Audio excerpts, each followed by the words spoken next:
ప్రధానమంత్రి నరేంద్ర మోదీ గారు ఈరోజు పార్లమెంట్లో ఒక స్పీచ్ ఇచ్చారు, ఒక సందేశం ఇచ్చారు, ఒక జాగ్రత్త చెప్పారు దేశ ప్రజలకి. కరోనా లాంటి క్లిష్ట పరిస్థితులను దేశం ఎదుర్కోబోతుంది, మీరందరూ సిద్ధంగా ఉండండి. వంట సామాను కావచ్చు, కూరగాయలు కావచ్చు, ఆహార పదార్థాలు కావచ్చు, ధాన్యం కావచ్చు, ఇతరత్ర నిజ జీవితంలో నిత్య జీవితంలో మీ ముఖ్యమైన అవసరాలన్నింటినీ పదిలపరుచుకోండి, పొదుపు చేసుకోండి, జాగ్రత్త. పశ్చిమాసియా దేశాల్లో జరుగుతున్నటువంటి యుద్ధం కారణంగా ఇలాంటి విపత్కర పరిస్థితులు ఎదుర్కోవడానికైనా సిద్ధంగా ఉండాలి ప్రజలకంటూ ప్రధాని నరేంద్ర మోదీ గారు మనకు సందేశం ఇస్తారు. हम कोरोना के समय भी एकजुटता से ऐसी चुनौतियों का सामना कर चुके हैं.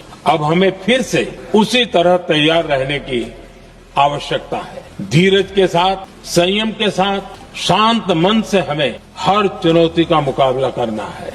ఓ పక్క కావలసినంత ఎల్పిజి ఉంది, కావలసినంత క్రూడ్ ఉంది, కావలసినంత ఇంధనం సరఫరా ఉంది, ఇంధనం కూడా ఉంది. ఎవరు భయపడాల్సిన అవసరం లేదు అంటూనే దేశంలో చాలా చోట చాలా రాష్ట్రాల్లో గ్యాస్ కోసం ఎగబాడుతూ ఉన్నారు. డైరెక్ట్ గ్యాస్ బుక్ చేస్తే మెసేజ్ కూడా వస్తుంది, 40 రోజుల వరకు 30 రోజుల వరకు చేయకూడదు అని అన్నట్టుగా చాలా రోజులు కూడా పడతానే ఉంది. ఇంకో పక్క ఈరోజు దేశ ప్రధాని క్లిష్ట పరిస్థితులు ఎదుర్కోబోతున్నాం, దేశం క్లిష్ట పరిస్థితుల్లోకి వెళ్తుంది యుద్ధాల వల్ల. దయచేసి మీరు అందరూ జాగ్రత్తగా ఉండండి. ఇజ్రాయెల్కు ప్రధానమంత్రి మోదీ గారు వెళ్ళి వచ్చిన కొన్ని గంటలకి ఇరాన్ మీద దాడి జరిగింది. అమెరికా ఇజ్రాయెల్ కలిసి దాడి జరిగాయి. ఇప్పుడు మళ్ళీ మీరు నన్ను కౌంటర్ ఏం చేస్తారంటే ఇరాన్ మీద జరిగిందని బాధపడుతున్నావరా మరక అంటారు. అరే లోడేకి బాల్స్, ఇరాన్ కాదు, నా బొచ్చు కాదు, నా లవడ కాదు, ఇంపార్టెంట్ దేశం ఇంపార్టెంట్ అంతే.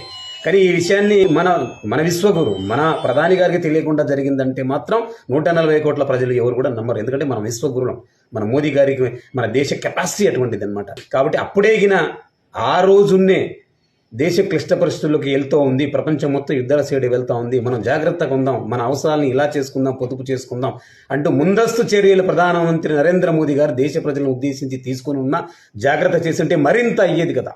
ఫిబ్రవరి 28 నుంచి ఈ రోజు వరకు జాగ్రత్త తీసుకుంటే మరింత అప్రమత్తమయ్యే వాళ్ళు జాగ్రత్తగా ఉండే. ఏది ఏమైనా గౌరవ ప్రధాని గారు దేశ ప్రజలను ఉద్దేశించి క్లిష్ట పరిస్థితులను ఎదుర్కోబోతున్నాం కరోనా లాంటి కాలాన్ని అన్నప్పుడు మనమందరూ కూడా జాగ్రత్తగా ఉండాలి. మీ అవసరాలను జాగ్రత్తగా పెట్టుకోండి.